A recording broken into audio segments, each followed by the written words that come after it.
বিলোনিয়া থানার অন্তর্গত চিত্তামারা বাগানটিলা লেক থেকে উদ্ধার অজ্ঞাত পরিচিত ব্যক্তির মৃতদেহ। জানা যায় শুক্রবার সকালে গবাদি পশু চড়াতে গিয়ে এলাকার এক ব্যক্তি লেকের জলে মৃতদেহটি ভাসমান অবস্থায় দেখতে পায়।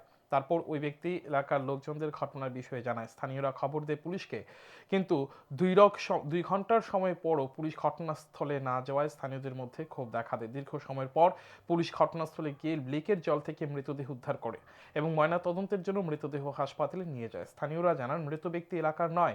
মৃত ব্যক্তির পরিচয় জানা যায়নি। পুলিশ একটি অস্বাভাবিক মৃত্যু মামলা হাতে নিয়ে ঘটনার তদন্ত শুরু করেছে।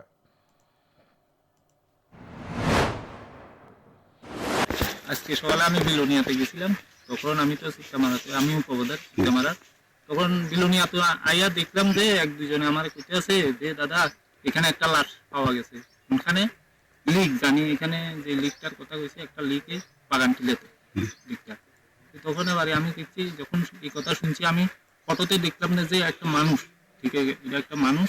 তখন আমি লগে লগে পিএসএ ফোন করছি, পিএসএ ফোন করে জানাইছি যে স্যার এই ঘটনা।